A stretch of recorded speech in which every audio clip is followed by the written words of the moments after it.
Baguio travel tips. Ako pupunta kayo ng Baguio tapos dalawa lang kayo. Bawa shota, mag-asawa, magkaibigan, BFF.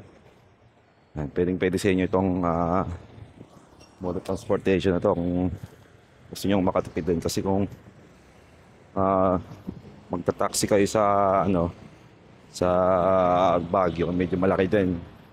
Yung mga 1 kilometer, 2 kilometers, 3 kilometers na layo na naabutin nila kayo ng 100 one way. Dalawa lang kasi tatlo ang transportation mode sa Baguio. Jeep, taxi at grab taxi. Di uso rin yung angkas tsaka moped tsaka joyride.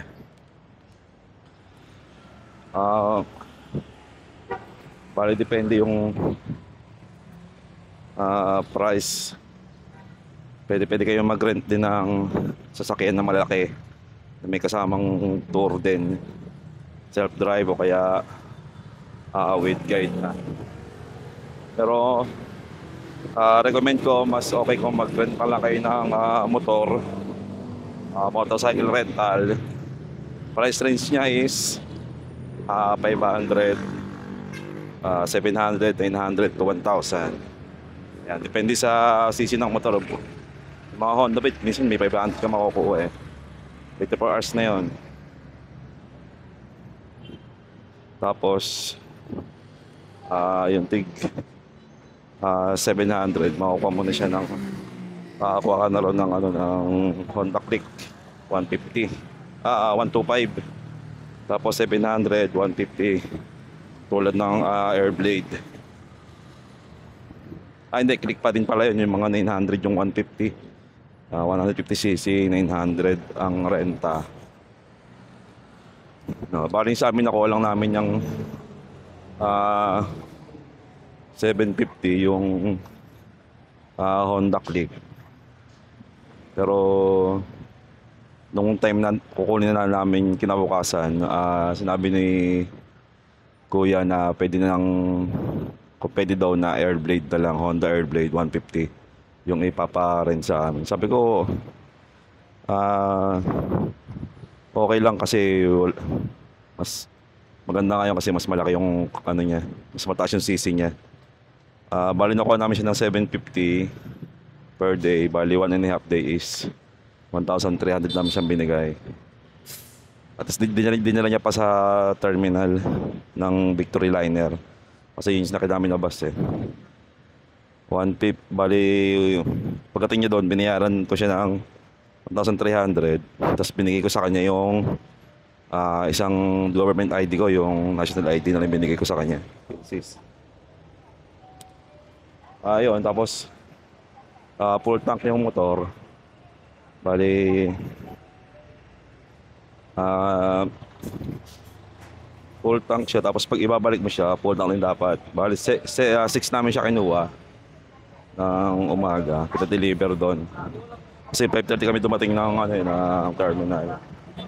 Tapos 7, tapos kinabukasan mga 2 PM namin siya kuha. Palinig bayad na ako ng 100 para sa pick up fee.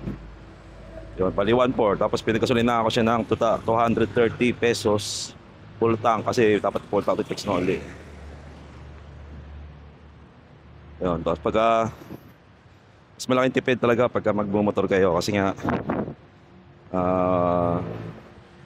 hawak niyo yung oras niyo, tapos wala kayong limit sa isang lugar. Di tulad ng pag magko-commute lang kayo, syempre hawak niyo yung oras niyo, kaya nga lang kung yung pupuntahan niyo mayroon pa kayong sumakay, maubos yung oras yung kakantay ng sasakyan. Kaya mas okay pa din na may motor kayo. Yun, bali malaki matitipid kung sanay naman kayo magmotor at may valid kayong license. Bawal lang naka-short, bawal din nakakarak sa Baguio. Dapat naka-patos na nakapantalon. Pero may mga pasaway, mga locals, yun, mga naka-short. Si iba naka-cracks lang din. Kaya may na rin sumunod sa Sumunod sa tama. Kasi kahit dito sa Maynila, bawal din yung naka ano eh. Naka shorts sa naka Crocs eh. Naka chinelas. Ilagay ko sa description link yung kanino kami nag-rent ng motor para makita nyo at ma-PM nyo si Kuya Joseph. Kung saan kayo bababa na terminal, pwedeng padala nyo na lang doon. Para kasi kung aantayin nyo, kung makakahanap kayo ng motorcycle rental tapos pupuntahan nyo pa sa bahay nila, siyempre gagastos ka rin, magta-taxi ka rin ng additional na bayad, di ba? Eh kung delivery lang, mas maganda, tapos pick up kinabukasan, yan, magdudugling lang kayo ng 100 para mas convenient sa inyo.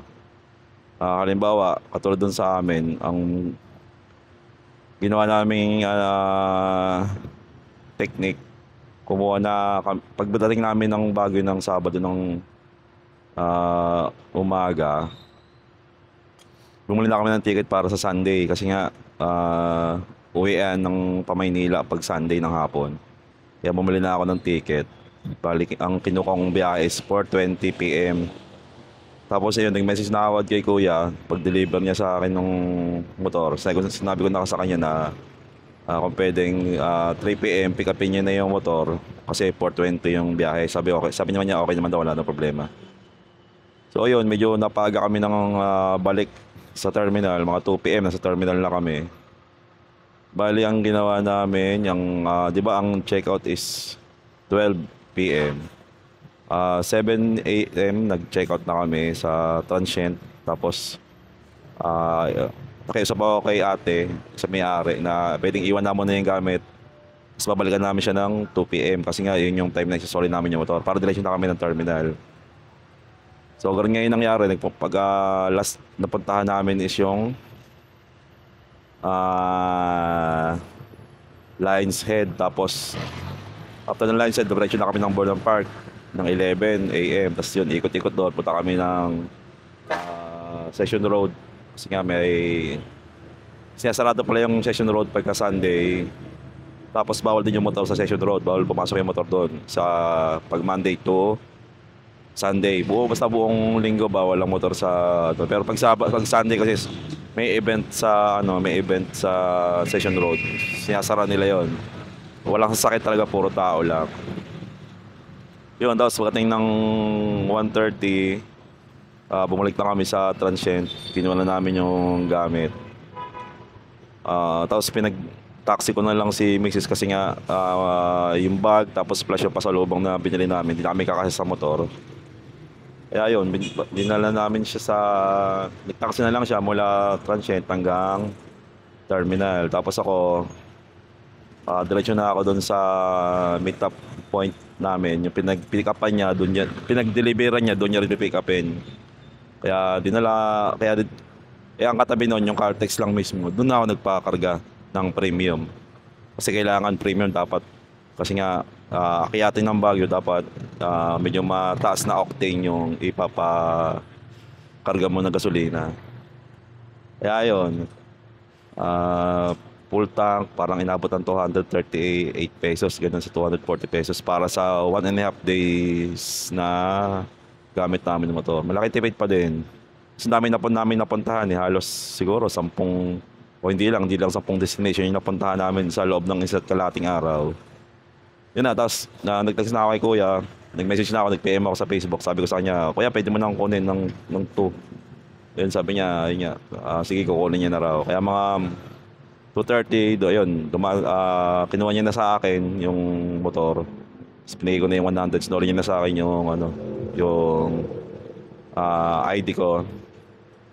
Tapos kumain muna kami sa Jollibee, 3 PM. Tapos yun, apunta na kami ng afternoon, punta na kami ng terminal ng Victory para sa 4:20 PM na biyahe pabalik ng Maynila. So yun lang, maraming salamat. Ride safe. Sana nakatulong tong vlog ko. Thank you, bye-bye.